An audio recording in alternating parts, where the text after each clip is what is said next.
বাইবিটের CO দেখতে পাচ্ছেন Ben Zhou, তিনি একটা টুইট করছেন সেই ব্যাপারে। এইখানে তিনি বলছেন 1 number, here is a official police warning of Pi from Chinese police back in 2023 warning to the public that's it's a scam targeted towards elderly folks. যাই হোক, এখানে তিনি একটা লিঙ্ক দিয়েছেন, বলতেছেন যে এটা হচ্ছে প্রথম পুলিশ ফাইল, পুলিশের একটা ওয়ার্নিং পাই নেটওয়ার্কের বিরুদ্ধে।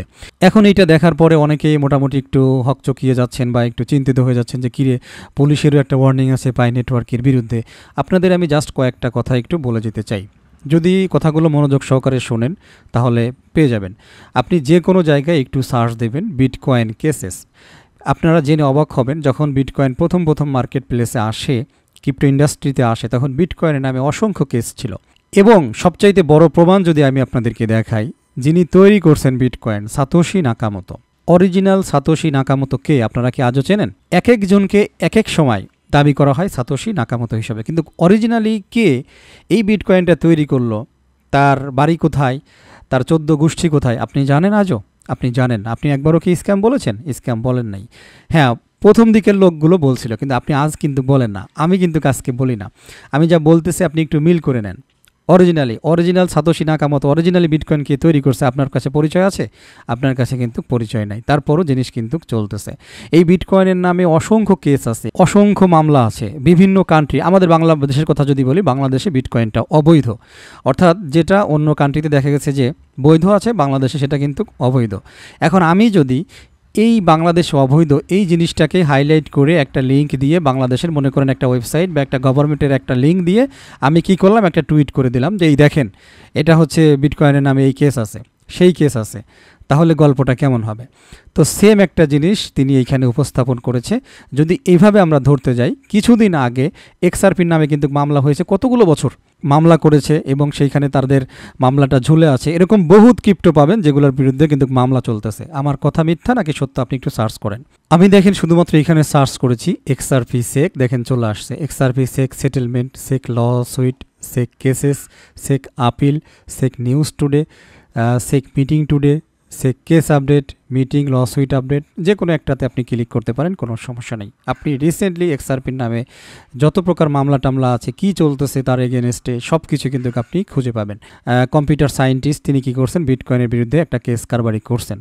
আপনি যদি এইভাবে লিস্টগুলো খোঁজেন, আপনি বিটকয়েনের নামে অসংখ্য কেস পাবেন, যেগুলো দেখা গেছে পুরনো আছে, 2011 সালের আছে, 9 সালের আছে, বিভিন্ন টাইমের আছে, কিন্তু সেই জিনিসটা চলতেছে কোথায়? নাম্বার 1 র্যাঙ্কিংয়ে। ঠিক আছে, সুতরাং আপনি যেগুলো ভালো ভালো ক্রিপ্টো পাবেন, ম্যাক্সিমামই দেখবেন যে এদের নামে কোনো না কোনো কেস আছে, কেউ না কেউ কেস করেছে, কেউ না কেউ মামলা দিয়েছে, কেউ না কেউ ক্রাইম করেছে। এগুলো একটা নর্মাল বিষয়। যেটা ইম্পর্টেন্ট সেটা হলো প্রুফ হলো কিনা, আপনি অরিজিনালি দোষী কিনা, আপনি কয়বার জেলে গিয়েছেন। এই কারণে আমরা রিসেন্টলি যে ধ্রুবর কথা জানি, টেলিগ্রামের রাশিয়ান পারসন, তিনি রিসেন্টলি দেশটার নাম ভুলে গিয়েছি, কোন দেশে যেন ওনার নামে মামলা হইল, উনি কিন্তু মোটামুটি তারপরে ওনার বিভিন্ন জরিমানা দিয়ে উনি ছাড়া পাইল। আপনি কি টেলিগ্রাম ছেড়ে দিয়েছেন? আমার কথা বলেন, আমি যেগুলো বলতেছি প্রমাণ সহকারে বলি। তাকে কিন্তু মামলা দেওয়া হয়েছে ক্রাইমের নামে, ঠিক আছে, যে তিনি বিভিন্ন ক্রাইমের সাথে জড়িত, তার টেলিগ্রামের মাধ্যমে বিভিন্ন প্রকার অর্থ পাচার করে, মানে এরকম অনেক জাতীয়, যেগুলো একটা কেস দেওয়ার সময় যা যা দেওয়া দরকার সব কিছু কিন্তু দেওয়া হয়েছে। আপনি টেলিগ্রাম থেকে বের হয়ে গেছেন, টেলিগ্রামের টন কয়েন এটার জন্য কোনো প্রভাবিত হয়েছে? হ্যাঁ, রিসেন্টলি মার্কেট যে ক্র্যাশ করছে এটা নর্মাল একটা কারণ, এবং বিশেষ করে যদি আমি 1 নম্বরে দায়ী করি তাহলে ট্রাম্প কয়েন। বাস্তব কথা বলতেছি, এই ট্রাম্প কয়েন আসার পরে মার্কেট থেকে অনেক ক্যাপিটাল শূন্য হয়ে গেছে, সেটা চলে গেছে ট্রাম্পের ঝুলিতে, ঠিক আছে। বাট এরপরও দেখেন, যদি অ্যাকচুয়ালি সবগুলোর দিকে তাকান তাহলে প্রত্যেকটা কয়েন, এই যে টন কয়েন এই মুহূর্তে 19 নম্বরে আছে, যেখানে কিন্তু এটা $7-8 চলে গিয়েছিল, দেখেন মাত্র 3.59 চলতেছে। কি পরিমাণ ডাউন দেখেন চলে গিয়েছে। তো এর নামেও কিন্তু মামলা আছে, সোলানার ডেভেলপারের নামে মামলা আছে, এক্সআরপির মামলা তো অনগোয়িং চলতেইছে, ঠিক আছে। এইভাবে যদি ম্যাক্সিমাম বড় বড় প্রজেক্টগুলির কথা আমি আপনাকে বলি, ম্যাক্সিমাম প্রজেক্টের উপরেই কিন্তু মামলা আছে। সুতরাং আমি বললাম না, যখন কেউ কোনো জিনিসকে পছন্দ করে না, তো একটা জিনিস আছে, আমি পছন্দ করি না, আমি সাইলেন্ট। বাট এক ধরনের লোক আছে, আমি পছন্দও করি না, আরেকজনকে আমি পছন্দ করতেও দিব না, ঠিক আছে। তো তিনি এইখানে ঘুরে ফিরে আর কিছু পায় নাই, জাস্ট হচ্ছে এইখানে এটার একটা উদাহরণ দিয়ে তিনি বলতেছেন যে Bybit had made no listing request, মানে সে বলতেছে যে আমার কাছে রিকোয়েস্ট করছিল কিন্তু আমি না করে দিছি, যেহেতু এইগুলো নাই এই জন্য আর কি, ঠিক আছে। এবং তিনি এইখানে অস্বীকার করছে যে Bybit did not pass some sort of KYB is completely nonsense, যে এটা টোটালি একটা ভুয়া কথা, মানে বোঝাইছে আর কি তিনি কেওয়াইবির জন্য আবেদনও করে না, এরকম কোনো কিছুই না, জাস্ট আমার কাছে পাইকে স্ক্যাম মনে হয়েছে। এখন স্ক্যাম কথা অনুসারে একটা কথা বলি, এইখানে সে স্ক্যাম বলতেছে যে পাই নেটওয়ার্ক একটা MLM সিস্টেমের মতো কাজ করে, ইনভাইটেশনের উপর কাজ করে। আপনারা যদি জেনে থাকবেন ক্রিপ্টোতে যে সমস্ত এক্সচেঞ্জগুলো আছে, আমার মনে হয় সবচাইতে বেশি লোভনীয় অফার দিয়েছে বাইবিট, ঠিক আছে, ইনভাইটেশনের উপরে। এই 5 জনকে ধরে নিয়ে আসো, $100 নাও, তাকে ডিপোজিট করাও। তো যদি আমরা এগুলাকে পঞ্জি স্কিম বলি, তাহলে সবচাইতে 1 নম্বরে আগে আছে কিন্তু বাইবিট। ইভেন আপনি এখনও হয়তো বিভিন্ন প্রকার অ্যাডভার্টাইজমেন্টে আপনি পাবেন বাইন্যান্স কিন্তু মোটামুটি তাদের ক্রিপ্টো নিয়ে কিন্তু কী করতেছে, বিজ্ঞাপন দিচ্ছে ফোন অ্যাপ্লিকেশনের মধ্যে, ঠিক আছে। মানে এক কথায় অ্যাডভার্টাইজমেন্টের তো কোনো বিকল্প নেই, অ্যাডভার্টাইজমেন্ট করতেই হবে যদি আপনি আপনার কোম্পানির প্রসার চান। তো সেই দিক থেকে বাইবিট কিন্তু সবচাইতে বেশি অফার দিয়েছে যদি আপনি ইনভাইটেশন করে নিয়ে আসতে পারেন। তাহলে নিজে কিন্তু ঠিকই ডুলে ডেলে খাইলো, পাবলিকরে কিন্তু লোভ দেখে ডাইকে নিয়ে আসলো, ওই সময় কিন্তু পঞ্জি স্ক্যাম হয় নাই। আর যেখানে পাই নেটওয়ার্ক কমপ্লিটলি ফ্রিতে, কারণ আমরা তারা ইনভাইটেশন সিস্টেমটা দেশে হচ্ছে ইউজারকে বাড়ানোর জন্য, সেখানে কিন্তু এমন সিস্টেম না, আমরা যেটাকে পঞ্জি স্ক্যাম বলি বা মাল্টি লেভেল মার্কেটিংয়ের স্ক্যাম বলি, সেটা হচ্ছে আমি একজনকে জয়েন করলাম একটা প্রোডাক্ট বিক্রি করার মাধ্যমে, জয়েন করালাম, যেমন মনে করেন 200 টাকার একটা প্রোডাক্ট, তার কাছে আমি ডাইরেক্টলি সেল করে দিলাম। তো পাই নেটওয়ার্ক তো এটা করে নাই, পাই নেটওয়ার্ক একজন ইউজারকে ইনভাইটেশন রাখছে যাতে ইউজার সংখ্যাটা বৃদ্ধি পায়, এবং সেটা টোটালি ফ্রি। আমি একজন ইউজারকে নিয়ে আসছি, তার কাছ থেকে 2 টাকাও আনা লাগে নাই, বা পাই নেটওয়ার্কে জয়েন করতে 2 টাকাও খরচ হয় নাই, তাহলে সে কখনোই কিন্তু এটা করতে পারবে না। কিন্তু সে নিজে কিন্তু কী করছে, একজন ইউজারকে ডাইকে নিয়ে আসাইছে এবং তাকে দিয়ে $50 $100 লোড করাইছে। তাহলে যদি আমরা অরিজিনালি স্ক্যামের কথা বলি, পঞ্জি স্ক্যাম, তাহলে কিন্তু এই লোক সেই কাজ করছে, কিন্তু নিজে ওর চাইতে মানে কি বলবো বড় গু খাইছে, কিন্তু তাতে কিন্তু কোনো দোষ হয় নাই, ঠিক আছে। আর একজন চিড়ে ভাজা খাইছে, তাতে কিন্তু গু খাওয়ার দোষ পড়ে গেছে। তো এই হচ্ছে আসলে সংক্ষিপ্ত বিষয় বললাম। তো যে যতটুকু ফাল পারবার ভাই সে ততটুকু ফাল পারবে, ঠিক আছে। এই জিনিসটাকে হাইলাইট করে অনেকেই আবার বাজে মন্তব্য করেছেন, অনেকেই ক্রিপ্টোর ফিউচার শেষ, পাই নেটওয়ার্কের ফিউচার শেষ, দেখে নিন, এরকম অনেক কথাই বলছে। আমার ভিডিওগুলো এখনও লাইভ আছে, আমার আলোচনাগুলোও লাইভ থাকবে। আর আমি রিকোয়েস্ট করব যারা এত বড় বড় প্রেডিকশন দিয়েছেন এই জিনিসগুলোকে দেখায়, তারাও ভাই দয়া করে, স্ক্রিনশট তো সবারই নেওয়া আছে, আপনারাও যদি আপনাদের কথাকে খুব স্ট্রং মনে করেন তাহলে এই প্রুফগুলো যেন আপনাদের পেজ থেকে কখনো না চলে যায়, রিকোয়েস্ট করে রেখে গেলাম, ঠিক আছে। তো যাই হোক, মোটামুটি এই ছিল হচ্ছে বেন ঝোর এই টুইটটা সম্পর্কে আলোচনা করলাম। তো ওনার কথা ধরে যদি আমরা কেস কারবারির দিকে যাই, তাহলে প্রত্যেকটা বড় বড় কয়েনের নামে অসংখ্য কেস আছে।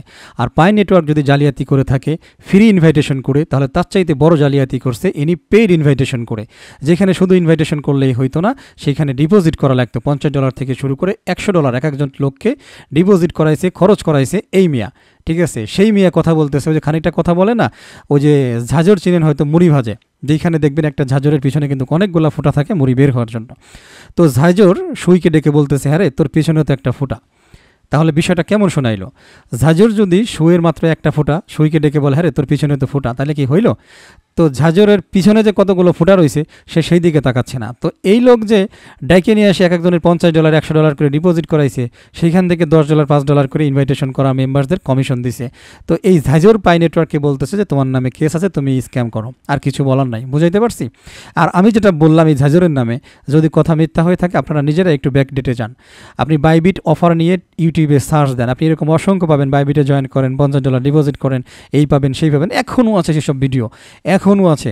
আর আপনি একটা ভিডিও দেখান পাই নেটওয়ার্ক বলছে ভাই তুমি ইনভাইটেশন করো, অথবা আপনি একজন মেম্বার্সকে দেখান যে যিনি আপনাকে ইনভাইটেশন করেছে পাই নেটওয়ার্ককে নিয়ে, যে ভাই জয়েন করো, জয়েন করতে $50 লাগে, একজনকে দেখান, একটাও দেখাইতে পারবেন না। তো যেগুলো বলতেছি প্রমাণ সহকারে কথা বলতেছি। তো এই ঝাঁঝর ভুল ধরে হচ্ছে পাই নেটওয়ার্কের এক ফুটা নিয়ে, আর কিছু বলার নাই। এখন চলে যাব হচ্ছে আপনাদেরকে নিয়ে একটু টেলিগ্রামে। আমি রিসেন্টলি যে আপডেটগুলো দিয়েছিলাম আপনাদের সাথে সেগুলো একটুখানি কভার করব।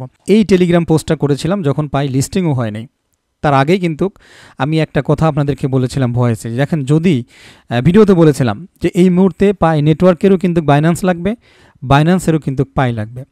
তো এর ভিতরে বাইন্যান্স কী করলো, ভোটিং দিয়ে দিল। দেখেন কথা প্রসঙ্গে কথা চলে আসে, বাইন্যান্স কি কম বোঝে? বাইন্যান্স 1 নম্বরের এক্সচেঞ্জ, তারপরে হচ্ছে বাইবিট। বুঝাইতে পারছি আশা করি? বাইবিট 1 নম্বরে যাইতো না রে ভাই। এই যে $50 $100 দিয়ে মানুষের $20 $10 করে দিয়ে এই যে লোভনীয় অফারগুলো দিয়ে দিয়ে এই যে ইউজারগুলোকে কালেক্ট করছে, এটা হচ্ছে অন্যতম কারণ এর 1 নম্বরে যাওয়ার, ঠিক আছে। এ তো টাকা খরচ করছে, লোকজনকে টাকা খরচ করাইছে। দেখেন বাইন্যান্স কি এখানে কম বোঝে? বাইন্যান্স কিন্তু কম বোঝে না। বাইন্যান্স 1 নম্বর একটা এক্সচেঞ্জ সাইট, সুতরাং সে ভোটিংয়ের ব্যবস্থা করেছে পাই নেটওয়ার্ক নিয়ে। এটা খালি খালি না, একেবারে আহম্মকের মতো কিন্তু তারা এই কাজটা করে নাই, ঠিক আছে। ইভেন আপনারা জেনে অবাক হবেন, আজ পর্যন্ত বাইন্যান্স স্কোয়ারে যতগুলো পোস্ট হয়েছে, এই বাইন্যান্স ভোটিং নিয়ে যে পোস্টটা করা হয়েছে সবচাইতে বেশি রিটুইট হয়েছে, সবচাইতে বেশি পোস্ট হয়েছে। এখানে সময় নষ্ট করব না, জাস্ট একটু বলে গেলাম, আমি চলে যাই আমাদের মূল পোস্টে।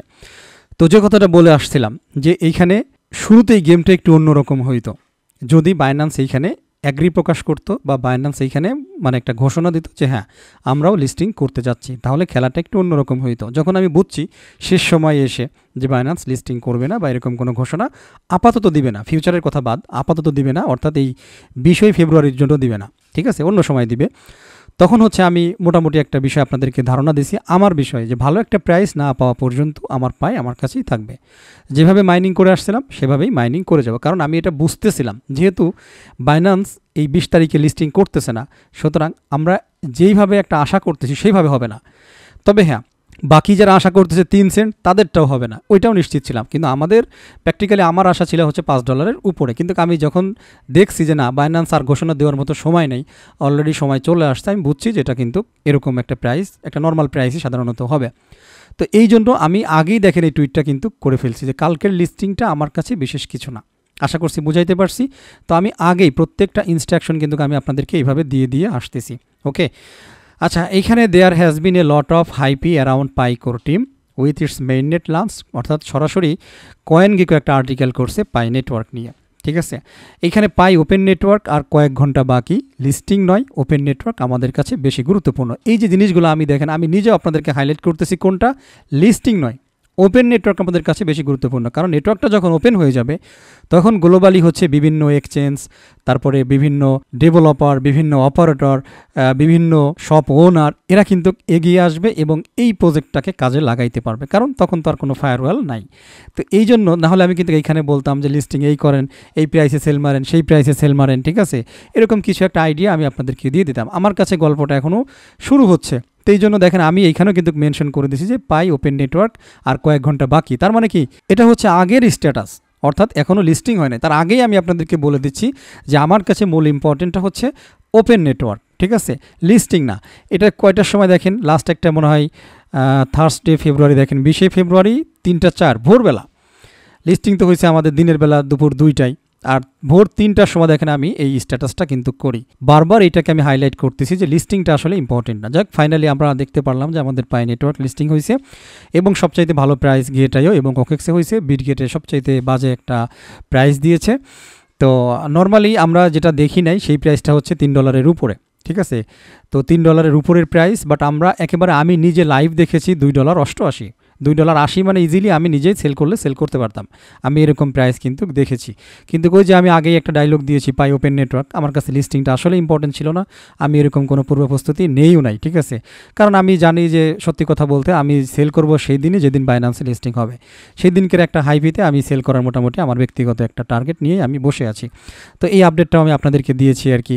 এইখানে মোটামুটি একটা ইনস্ট্রাকশন দিয়েছি একটা ভয়েসের মাধ্যমে। এইখানেও কিন্তু কয়েকটা কথা আমি বলেছিলাম যে যারা আমাকে বিলিভ করে না তারা চাইলে সেল করে দিতে পারেন, তারা চাইলে যাকে বিলিভ করেন সেইখানে চলে যেতে পারেন, এরকম কথাগুলো কিন্তু আমি বলেছি। আর অলওয়েজ কিন্তু একটা কথা মাঝে মাঝেই বলি, সেটা হলো যে প্রফিট বুকের কোনো বিকল্প নেই। যাদের একটু বেশি ব্যালেন্স ছিল, যারা আগে ব্যালেন্স দেখা গেছে যে কিছু সেল করেছিলেন, তারা কিন্তু ডিপে বাই করতে পারছেন। আবার অনেকেই আছেন যে এইখানে $2.88 সেল করেছেন, তারা প্রফিট বুক করেছেন, নো প্রবলেম, তাদেরকে আমি স্মার্ট বলবো, ঠিক কাজটাই করেছেন, কোনো সমস্যা নেই। টাইমস নাও একটা ম্যাগাজিন দেখতে পাচ্ছেন, টাইমস নাও এই দুজন হাইলাইটেড হয়েছে পাই প্রজেক্টকে নিয়ে। এগুলো হচ্ছে আমাদের অ্যাচিভমেন্ট, ধীরে ধীরে এগুলো চলবে, মানুষের সামনে আসবে, এটাই স্বাভাবিক, ঠিক আছে। এরপরে অনেকেই মোটামুটি দেখেন অনেকেই পাই সেল করছেন, সেগুলো থেকে লাখপতি হয়েছেন, ঠিক আছে।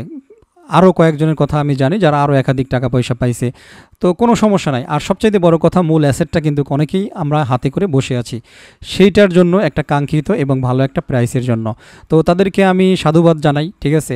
যদি আপনাদের ধৈর্য থাকে তাহলে কন্টিনিউয়াসলি আমার সাথে লেগে থাকেন। অনেকেই এখন ভাবতেছে যে আসলে $2 $2.50 সেল না করে আমরা বোকামি করছি, এখন তো আরও ডিপে বাই করতে পারতাম, ঠিক আছে, তাদের কথা ঠিক আছে, বাট ক্রিপ্টোতে কে জানে, এটা কিন্তু কেউ বলতে পারে না।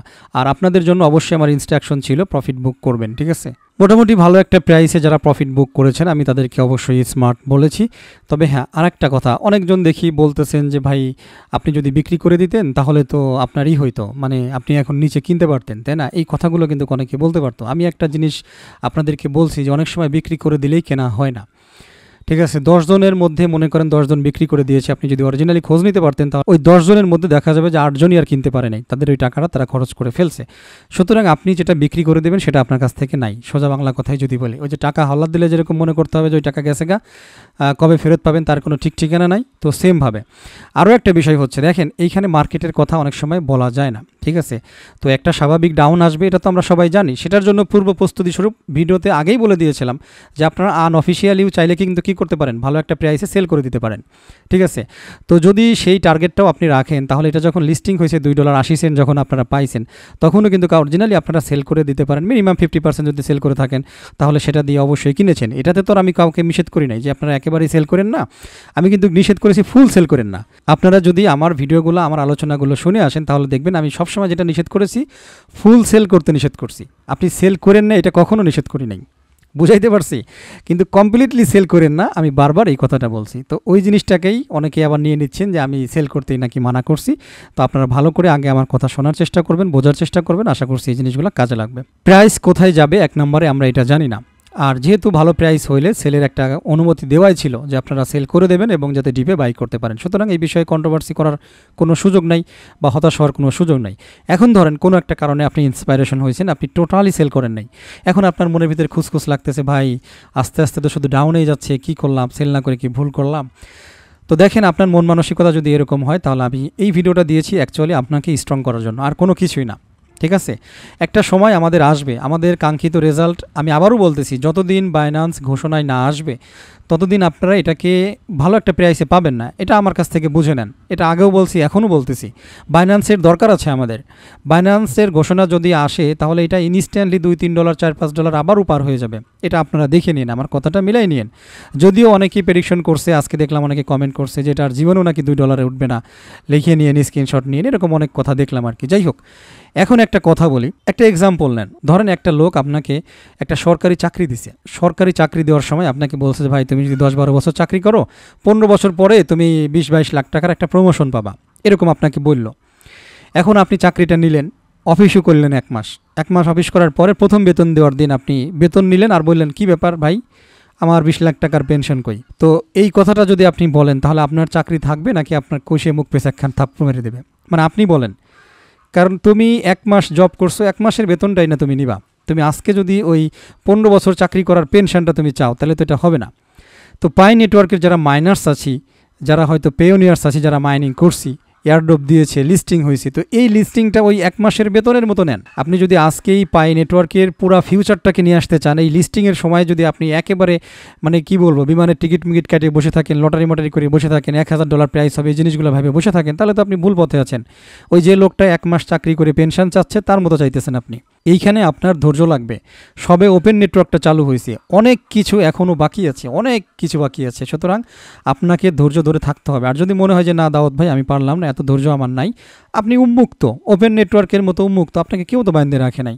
আপনি যখনই একটু ভালো প্রাইস পাবেন আপনি সেল করে দেবেন। এটা নিয়ে টেনশন করার কিছুই নাই, আমার কাছেও শুনতে হবে না, কারো কাছেই শুনতে হবে না। ফাইনালি আপনার মুড মাইন্ডে যেটা বলবে আপনি সেটাই করবেন, সেটাই কাজে লাগাবেন, বাস কথা শেষ, ঠিক আছে। এইখানে একটা লেখা দিয়েছিলাম, আপনারা পড়ে দেখেন। এইখানে লিস্ট অফ KYB সরাসরি পাই নেটওয়ার্ক অফিসিয়ালি একটা লিস্ট করে দিয়েছে যে এরা হচ্ছে আমাদের ভেরিফাইড একটা এক্সচেঞ্জ, এই আর কি। তারপরে এইখানে যদি আসি, যে দেখতে পাচ্ছেন by circulating market value exceed $10 billion. Sui block চেইনের মার্কেট ভ্যালু কিন্তু সারপাস করেছে পাই নেটওয়ার্ক অল্প কিছু সময়ের মধ্যে, দেখতে পাচ্ছেন। আশা করি এটা আপনাদেরকে আপডেট দিয়েছিলাম। এইখানে একটা কথা বলেছিলাম, Rome was not built in a day. একটু আগে একটা এক্সাম্পল দিয়েছি চাকরির সাথে মিল করে, এটা একটা গ্রেট এক্সাম্পল ছিল যদি আপনারা বুঝে থাকেন, ঠিক আছে। 1 মাস জব করেই কোনো দিন ওই 15 বছরের পেনশন পাওয়ার কথা মুখেও আনা যায় না। তো সেইখানে আমরা যারা পেওনিয়ার্স আছি সবে আমাদের ওপেন নেটওয়ার্কটা চালু হয়েছে, অনেক কিছু আসা এখন আমাদের বাকি আছে। আজকেই যদি আপনি লিস্টিংয়ের সাথেই পুরো ফিউচার চেয়ে যান, দাউদ ভাই যা যা প্রেডিকশন দিয়েছে এই লিস্টিংয়ের সাথে সাথে যদি সব চেয়ে ফেলেন তাহলে ভাই আপনি দাউদ ভাইকে এখনও বুঝেনই নাই, দাউদ ভাইয়ের ভিডিও বুঝেন নাই। দাউদ ভাই কখনোই বলে নাই যে লিস্টিংয়ের সাথে সাথে আপনি সব স্বর্গ পেয়ে যাবেন পাই নেটওয়ার্কের কাছ থেকে। যদি এটা বলে থাকি তাহলে আপনি আমাকে দেখাই দিন, ঠিক আছে, আর কিছু বলার নাই। তো যে কথাটা বলছিলাম, Rome was not built in a day. পৃথিবীর কোনো কিছুই একদিনে এভাবে তৈরি হয় নাই, হুট করে তৈরি হয়ে যায় নাই, ঠিক আছে। বড় বড় যেই সমস্ত স্থাপনাগুলো আছে, বড় বড় যেই সমস্ত শহরগুলো আছে, ঠিক আছে, তো এগুলা কিন্তু একদিনে তৈরি হয় নাই, এই কনস্ট্রাকশনটা একদিনে তৈরি হয় নাই। সুতরাং পাই নেটওয়ার্কের যে বিল্ডিং বা ইকোসিস্টেমটা আছে এটা থেকে আপনি একদিনে সমস্ত প্রফিটগুলো পাবেন না। তাহলে বিটকয়েন যেদিনকে লিস্টিং হয়েছিল সেই দিনকেই কিন্তু তারা প্রতিটা বিটকয়েন $1,00,000 সেল করতে পারতো। সুতরাং এটা আপনাকে বুঝতে হবে, ভাবতে হবে। এখন আবার অনেক পণ্ডিত এসে বলবে কোথায় বিটকয়েন, কোথায় পাই কয়েন। এক্সাম্পল দেওয়ার সময় আমরা বিভিন্ন জিনিসের সাথে জাস্ট করি, ঠিক আছে? এটার মানে এটা না যে আমরা পাই কয়েনকে বিটকয়েন বলতেছি। এগুলো মাথা মোটা যারা আছে তারা এই ধরনের কথা কারবার বলবে, ঠিক আছে? তো যাই হোক, এরপরে একটা আপডেট দিয়েছিলাম, আচ্ছা এটা অন্য আপডেট। এইখানে একটা কথা দেখেন, একজন টুইট করেছিল, ভালো লাগছে কথাটা। দিস নেক্সট 3 উইকস, অর্থাৎ এই লিস্টিংয়ের পরবর্তী 3 সপ্তাহ will be the biggest test, বলতেছে সবচাইতে বড় পরীক্ষা হবে। All the years of education you have received about Pi, অর্থাৎ এই কয়টা বছর ধরে আপনি পাই ব্লকচেন সম্পর্কে যেটা শিখেছেন, যেটা জেনেছেন, সবচাইতে বড় পরীক্ষা হচ্ছে এই পরবর্তী 3 সপ্তাহ। এই কথাটা আমার কাছে খুব ভালো লাগছে। ইভেন আপনারা আমার ভিডিও দেখে যতটুকু আশা সঞ্চার করেছেন, আপনাদের পরীক্ষার সপ্তাহ হচ্ছে এই 3টা। কারণ এখানে ডাউন যাবে, নিচে যাবে, আপনাদের মনের মধ্যে খুটখুট করবে, আরও অনেকের কথার সাথে মিল পাবেন যে কিরে ওরা তো কইছিল নিচে চলে যাবি, ছাড়িয়ে দাও, এই করে দাও, সেই করে দাও, অন্তত ছাড়িয়ে দিলে করে টাকা পাইতাম। এরকম অনেক কথা আপনার ব্রেনকে খোঁচাবে, আপনার ব্রেনে একটা প্রেশার লাগবে। তো এই 3 সপ্তাহটা হচ্ছে মিনিমাম পরীক্ষার সময়। 3 সপ্তাহের কথা এখানে কেন বলছে? কারণ 3 সপ্তাহ পরে কিন্তু পাই ডে আছে, 14ই মার্চ পায়ের ডে, ঠিক আছে? পায়ের জার্নি বা বার্থডে যেটাই বলেন না কেন, ওকে? তো সেখান থেকে আরও একটা পথ হয়তো আমাদের আসতে পারে। এমনও আছে পাই ডেতে বাইন্যান্সের ঘোষণা আসতে পারে, নাও আসতে পারে, মানে এটা সম্ভাবনার কথা বলতেছি, ঠিক আছে? এবারে আসেন, দেয়ার ইজ এ রিজন। এই লাইনটাও আমি আপনাদেরকে দেখাইছি একটা কারণে, ঠিক আছে? There is a reason only 0.001% of the world riches the absolute peak. বলতেছে 100%-এর মধ্যে সময় মতো সঠিক লক্ষ্যে পৌঁছাইতে পারে 0.001% লোক কাঙ্ক্ষিত জায়গায় পৌঁছাইতে পারে। এই কথাটা এই জন্যই বলছে, এখানে 100% লোকের মধ্যে $1,00,000 বিটকয়েন সেল করছে, সেটার পার্সেন্ট 0.001%, বাকিগুলা সেল করে খায়া ফেলাইছে। বুঝাইতে পারছি? আপনাকে সঠিক সময়ে থাকতে হবে। এই জন্য বললাম, আপনার মনে হয়তো মানে খটকা জাগতে পারে যে যদি বিক্রি করে দিতাম তাহলে হয়তো আরও কয়টা কিনতে পারতাম, কিন্তু আসলে কিনতে পারতেন কিনা এটা কিন্তু সন্দেহ আছে। আপনি বিক্রি করার পরে এমনও হইতে পারতো হয়তো 100 টাকা বিক্রি করছেন, 50 টাকা আপনি খরচ করে ফেলছেন, অমুক জায়গায় দিনা আছেন, দোকানে দিনা আছেন, আপনি ভেঙে ফেলছেন। ভেঙে ফেললে আপনি আর জীবনেও 100 টাকা কিনতে পারতেন না, হয়তো 50টা কিনতে পারতেন, আবার নাও পারতেন। যদি কোনো কারণে মার্কেটটা উপরের দিকে মুভিংয়ে করে তাহলে আপনি কিন্তু ওই চান্সটা পাইতেনই না। সেকেন্ড কথা হলো, আমরা যারা মাইনার্স আছি, বিশেষ করে আমার কথা যদি বলি, আমি আদৌ ভাবি না যে এই কয়েনটা আমি $1 সেল করব। যদিও আমার কাছে আল্লাহ চাহে তো কোয়ান্টিটি আছে, তারপরও আমি এটা চিন্তা ভাবনা করি না। একটু সময় লাগতেছে, আমরা একটু সময় দিব, এই সময়ের মধ্যে আশা করছি সমস্ত কিছু স্টেপ বাই স্টেপ ঘটে যাবে। যেহেতু সরাসরি কিন্তু টিম থেকে জানানো হয়েছে যে যতগুলো রোডম্যাপ আছে আমরা প্রত্যেকটা রোডম্যাপ ফলো করে আমরা সামনে আগাবো। এখানে কয়েকটা গুরুত্বপূর্ণ মেসেজ আছে। 1 নম্বর হচ্ছে, যারা পিওনিয়ার্স আছি তাদের জন্য আমাদের পরীক্ষা পরবর্তী 3টা সপ্তাহ। একেবারে মনটাতে ধৈর্য ধরে, প্রয়োজনে আপনারা পাই নেটওয়ার্কে ঢুকবেনই না, অন্য যে মাইনিং প্রজেক্টগুলো আছে সেগুলো করেন, আর 24 আওয়ার্স পরে শুধু মাইনিংটা অ্যাক্টিভেট করেন। বাস, আপনাদের ট্রেড দেখার দরকার নেই, প্রাইস দেখার দরকার নেই। বিশেষ কোনো ভালো আপডেট আসলে আমি টেলিগ্রামে কন্টিনিউয়াসলি দিব, তাতে যে আমাকে যত খুশি যাই বলুক না কেন। অনেকেই দেখলাম গালাগালি পারতেছেন আমার নামে, ঠিক আছে, অনেক বাজে কথা বলতেছেন। আসলে সবচাইতে বেশি কষ্ট পাইছি কয়েকটা কারণে। এমনও কিছু অ্যাডমিন দেখলাম আমার নামে বাজে কথা বলতেছেন, যেই সমস্ত চ্যানেলের নাম পর্যন্ত আমি ঠিক করে দিয়েছি। তাদের এমনও চ্যানেল আছে যাদের চ্যানেল গায়েব হয়ে গেছে, ইউটিউব থেকে সাসপেন্ড করে দিয়েছিল। আমি পরামর্শ দিয়ে, বুদ্ধি দিয়ে সেই চ্যানেলগুলোকে ব্যাক আনতে সাহায্য করেছি। এমনও লোকজন আছে যাদেরকে একটু একটু করে আমি শিখাইছি, ঠিক আছে, অ্যাডমিন আমি বানাইছি। এরকম বহু চ্যানেল আছে, সেই সমস্ত চ্যানেল থেকেও দেখি যে দিন শেষে আমাকে খুব বাজে, মানে কি বলবো, অকথ্য ভাষায় কথা বলা হচ্ছে, যেগুলো আসলে বলা যায় না বা পাতে দেওয়া যায় না।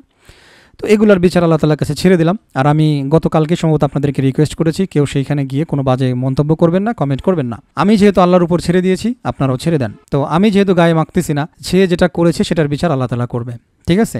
সুতরাং আমার পক্ষ থেকে আপনারা কারোর সাথেই কোনো অভদ্র আচরণ করবেন না, কোনো গালিগালাজ কিছুই দরকার নেই, ঠিক আছে? হ্যাঁ, আমার জন্য দোয়া করতে পারেন যে আল্লাহ তাআলা এর বিনিময়ে আমাকে যেন উত্তম প্রতিদান দেয়, এবং আরেকটা দোয়া করতে পারেন ওদের মতো আচরণ বা ওদের মতো বিশ্রী ভাষা আল্লাহ তাআলা যেন আমার মুখ থেকে না বের করায়।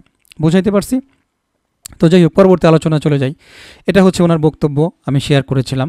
এই যে ওখানে উনি বলে দিয়েছিল, so pioneers final words, don't let the noises distractive, focus on what matters and what makes a difference in the crypto space and in the world, keep looking and keep creating and everything else will follow. যতগুলো roadmap তাদের আছে তারা everything তারা follow করবে। Let's show the world a different path to crypto in the power of Pi network. অনেক message আছে যেগুলো আমি আপনাদেরকে কন্টিনিউয়াসলি দিয়ে যাচ্ছি। বারবার এই কথাগুলো বলতেছি যে রোম বিল্ড কিন্তু একদিনে হয় নাই, ঠিক আছে? আরও যা আছে পৃথিবীতে সব কিছু কিন্তু একদিনে হয় নাই, এই জিনিসগুলো আপনাদেরকে জানতে হবে। ওপেন নেটওয়ার্ক সম্পর্কে এই যে নিকোলাস এখানে বক্তব্য দিয়েছে, চাইলে আপনারা শুনতে পারেন। এই যে পাই ইজ এ নন কনফর্মিস্ট, যদি এই কথাটা বোঝেন, এখানে আমি হালকা একটু বিশ্লেষণ করছি, আপনারা এগুলো একটু দেখে নিতে পারেন। এরপরে আসেন, পাই নেটওয়ার্কটা টুইট করছে, beware of fake Pi listing on various DEX. এইখানে ডেক্সের কথা বলা হয়েছে, সেক্সের কথা বলা হয়নি। ডেক্স মিন হচ্ছে আমরা যেরকম সোয়াপ করি, ইউনি সোয়াপ, প্যানকেক সোয়াপ, ঠিক আছে, এই জাতীয় যেই সোয়াপ সাইটগুলো আছে, যেরকম ওয়েব3 ওয়ার্ল্ডগুলো, এগুলোতে সোয়াপ করতে হয়। তো এই সমস্ত সাইটগুলোতে সোয়াপ সাইডে, এগুলোকে ডিসেন্ট্রালাইজ এক্সচেঞ্জ বলে, এই সোয়াপ সাইটে যত প্রকার পাই আছে বলছে প্রত্যেকটা পাই ফেক। বুঝাইতে পারছি? এক কথায় শেষ। শুধুমাত্র 3টা এক্সচেঞ্জ তারা মেনশন করছে, সেই 3টা এক্সচেঞ্জ ছাড়া আপনি যেগুলো পাই পাবেন সেগুলোকে ফেক বলা হয়েছে, স্পেশালি ডেক্স ডিসেন্ট্রালাইজ এক্সচেঞ্জে যেগুলো আছে, সোয়াপ করতে হয় যেগুলো, সেগুলো। কথা শেষ। এরপর আমরা আসি, এখন দেখবেন টুইটারে বিভিন্ন জন এই ধরনের প্রাইস দেখাই, দেখেন কত বড়টা সংখ্যা বসাইছে, এগুলো টোটালি ফেক, এগুলো জাস্ট এডিট করে বসাইছে, এদের কাছে আসলে এইরকম কোয়ান্টিটি পাই নাই। তো আপনারা এরকম ফাঁদে কেউ ধরা দিবেন না, আপনার অ্যাসেটটা আপনার কাছে সংরক্ষণ করেন। ফাইনালি বলছি, মাইনার্স কারা? যারা লিস্টিংয়ের অপেক্ষা করছে এবং সেল করে বের হয়ে গেছে, এদেরকে বলে হচ্ছে আসলে মাইনার্স। আর একজন পিওনিয়ার্স কারা? যারা হিস্টোরির জন্য ওয়েট করবে। কথা এখানেই আমি শেষ করে দেব। একটুখানি যদি আমি একটু কমেন্টে যাই, কয়েকটা কমেন্ট আপনাদের সাথে পড়ি। সো দেখা যাক, পাশেই আছি ভাই, থাকবো শেষ পর্যন্ত। অনেক অনেক ধন্যবাদ, ভালোবাসা ভাই। নিউ আপডেটটা দেখেন, এক্সে সব আপডেটই দেখা হয়েছে। আচ্ছা ভাই, আপনার কথা মতন একদম চুপ হইয়া বসে আছি, এক আইডিতে লক আপ করা 2026। ওকে, অনেক ধন্যবাদ। আচ্ছা, কিছু ব্যালেন্স ফ্রি রাখার জন্য বলছি, কারণ পায়ের একটা মুভমেন্ট আসবে সামনে। দেখেন, একটা সময় আমি বলেছিলাম যে লিস্টিংয়ে এত কম প্রাইস হবে না। আমার কথা কি সত্যি হয়েছে কিনা আপনারা মেল করে নেন। আমি প্রাইস প্রেডিকশন করি নাই, কিন্তু মানুষ যেগুলো বলতেছিল আমি সেগুলোর বিপক্ষে ছিলাম। 10 সেন্ট, 3 সেন্ট, 50 সেন্ট, আমি বলছিলাম যে না, এতটা খারাপ অবস্থা হবে না। তো সেটা হয়েছে কিনা বলেন। ইভেন আমি এটাও বলতেছিলাম, যারা $100 $200 বলতেছিলাম, বললাম যে না, এটাও অতিরিক্ত চাওয়া হয়ে যাচ্ছে। অনেকে $1000 চাইছিল, কেউ $3000 চাইছিলাম, বলছিলাম না, এটা অতিরিক্ত। আমি প্রত্যেকটা সময় কিন্তু থেকেছি, ঠিক আছে। তো এইখানে ওনাকে আমি কিছু ব্যালেন্স ফ্রি রাখার কথা বলছি। এটার অন্যতম কারণ হচ্ছে যে কোনো সময় পায়ের একটা মুভমেন্ট আসবে। আবারও বলতেছি, বাইন্যান্সের ঘোষণাটা আমাদের কাছে খুবই ইম্পর্টেন্ট। যদি এই ঘোষণা 1.5 বছরের ভিতরেও না আসে, তাহলে এই 1.5 বছর এরকম একটা ঘেটাঘেটি বা একটা কম প্রাইস এরকম একটা আসা যাওয়ার সম্ভাবনা রয়েছে। বাট বাইন্যান্স এনি টাইম যদি একটা ঘোষণা দিয়ে দেয়, তাহলে আমরা একটা বিগেস্ট পাম্পিং দেখতে পারবো। ওকে, এই জন্য বলছি কিছু পরিমাণ ব্যালেন্স রাখার জন্য, কারণ যখন পাম্পিংটা দেবে তখন তো এটা লক করা, তখন টাইম মতো কিন্তু সে বিক্রি করতে পারবে না। এই সূত্রে আরও একটা কথা বলে রাখি, আপনারা যারাই হোল্ডিং করেছেন, যদি মনে করেন আপনার কাছে 100টা পাই আছে, তাহলে 50টা অবশ্যই আপনি ভালো একটা প্রাইস পাইলে সেটা ছেড়ে দেওয়ার চেষ্টা করবেন বা প্রফিটটা বুক করবেন। মনে করেন আমার যেরকম টার্গেট আছে 3 3.5 থেকে আমি ছোট ছোট করে সেল শুরু করব। বাট আপনাদের মনে করেন অনেকের আছেই 100টা, তাহলে আপনি মনে করতে পারেন যে $3 যখন আসবে মাত্র 10টা বিক্রি করবেন। $5 যখন আসবে তখন আপনি 20টা বিক্রি করলেন, বা আপনি 50টা বিক্রি করলেন 100টার মধ্যে। আর আপনার যদি 1000 থাকে, 2000 থাকে, তাহলে আপনি ঘটনাটা ওইভাবে সাজায় নেবেন যে কেমনে সেল করলে আপনার জন্য ভালো হয়। বুঝাইতে পারছি? বাট মনে করেন $5 প্রাইস চলে, $7 প্রাইস চলে, $10 প্রাইস চলে, আপনি কিছুই সেল করলেন না, এটা কিন্তু দাউদ ভাইয়ের শর্ত না। দাউদ ভাইয়ের ট্রেডিং স্টাইল এরকম না। আমি বুঝাইতে পারছি? তো কথা যখন মানবেন, সবই মানবেন। আপনার প্রাইস চলে গেছে $10, আপনার কিছু না কিছু সেল দিতে হবে। আপনি সেল দিয়ে প্রফিটটা বুক করবেন। যদি পারেন না খেয়ে সেই ডলারটা সংরক্ষণ করেন, ওই $10 থেকে ঘুরিয়ে যখন দেখা গেছে যে নিচে আবারও $3 $5 আসবে, তখন আপনি আবার কিছু বাই করবেন। আর যদি দেখা গেছে যে ঘুরিয়ে আসে নাই, ওই 10 থেকে 20-এ চলে গেছে, তাহলে তো আপনার হাতে ব্যালেন্স আছে, সেগুলো আবার সেল দিবেন, কোনো সমস্যা নাই, ঠিক আছে। একদিনে, আবারও শোনেন, একদিনে কখনোই এটা $500 যাবে না। একদিনে কখনো পাই নেটওয়ার্ক $100 যাবে না, $50 একদিনে যাবে না। এটা ঘুরবে, কাহিনী করবে, বিভিন্ন জিনিস আসবে, বিভিন্ন আপডেট আসবে, বিভিন্ন নিউজ আসবে, এগুলোর পরিপ্রেক্ষিতে আস্তে আস্তে আস্তে আস্তে উপরে উঠবে। বুঝাইতে পারছি? সুতরাং নির্দিষ্ট টাইম মতো আপনার সংখ্যা থেকে কিছু পরিমাণ আপনি সেল করবেন, প্রফিট বুক করবেন, পরিবারের সাথে বসে মিষ্টি খাবেন, গোশত খাবেন, কথা শেষ। এটা না করলে এটা আত্মার তৃপ্তি হয় না। এটা আমি আপনাদেরকে শিখিয়ে গেলাম। ভালো একটা প্রাইস আসলে অবশ্যই এই কাজটা করার চেষ্টা করবেন। আর হ্যাঁ, যে কথাটা আগেও বলছি, এখনও বলতেছি, ফুল কখনো সেল করবেন না। ফুল সেল করবেন তো ধরা খাবেন। আমার কথাটা বারবারই ছিল হচ্ছে এইটা, যে সেল করেন না এটা বলি নাই, ফুল সেল করেন না, এই কথাটাই বারবার বলছি। ওকে, এখনও বলতেছি। আর একটা বিষয় হাইলাইট করলাম যে অবশ্যই কিছু ব্যালেন্স ফ্রি রাখবেন, যেটা দিয়ে ভবিষ্যতে যখন এটা পাম্পিং হবে তখন যাতে আপনারা প্রফিটটা বুক করতে পারেন। ওকে, আচ্ছা, আগের মতো আপডেট দিয়ে এভাবে পাশে থাকবেন, ইনশাআল্লাহ আমি চেষ্টা করব, কারণ I believe pi network journey শুরু করেছে, শেষ করে নাই। সুতরাং আপডেট তো দিতেই হবে। যদি জানতাম যে শেষ হয়ে গেছে, প্রজেক্ট শেষ, তাহলে তো আপডেট দেওয়ার প্রয়োজন ছিল না, ঠিক আছে। এত বড় ভিডিও বানাচ্ছি, অবশ্যই প্রজেক্ট শেষ, এটা আমি মনে করছি না। আচ্ছা, ওকে, যারা 1952 নিচে চলে আসি, এই যে একজন বেনঝোর এই টুইটটা মেনশন করছে, অলরেডি আজকে এটা নিয়ে আলোচনা করছি। পাই আর $2 যাবে না, পোলাপাইনের ব্রেন ওয়াশ করতেছেন হুদাই। $3 সেল না দিয়ে পোলাপাইন হোল্ড করে, এর থেকে বড় পাগল দুনিয়ায় কেউ নাই। যাই হোক, তিনি এখানে মেনশন করেছেন $2 আর কখনো যাবে না, স্ক্রিনশটটা নিয়ে রাখার জন্য, এই আর কি। তো যাই হোক বন্ধুরা, মোটামুটি যথেষ্ট আলোচনা করেছি আজকের ভিডিওতে। আপনাদের জন্য বেশ কিছু নেক্সট ইনস্ট্রাকশনও দিয়েছি, আপনারা চাইলে এগুলোকে ফলো করতে পারেন। যতটুকু আপনাদের বোঝানোর ছিল আমি ততটুকু বোঝাতে চেষ্টা করেছি, বাকিটা সম্পূর্ণই আপনাদের ব্যক্তিগত ব্যাপার, ঠিক আছে। আর ফাইনালি যদি কন্টিনিউয়াসলি আপনারা থাকেন পাই নেটওয়ার্কের সাথে আমার সাথে, তাহলে কন্টিনিউয়াসলি মাইনিং করে যান এবং পাশাপাশি অন্য যেই এয়ারড্রপ প্রজেক্টগুলো আছে সেগুলোতেও কাজ করার চেষ্টা করেন, এটাই আর কি। এটাতে জাস্ট হচ্ছে অপেক্ষা করেন ভালো একটা প্রাইসের জন্য, বাইন্যান্সের ঘোষণার জন্য। সময় মতো যদি প্রফিটে থাকেন তাহলে প্রফিট বুক করবেন, প্রফিট নেবেন, বাস কথা শেষ, ঠিক আছে। তো ভালো থাকেন সবাই, আমার জন্য দোয়া করবেন। আল্লাহ হাফেজ।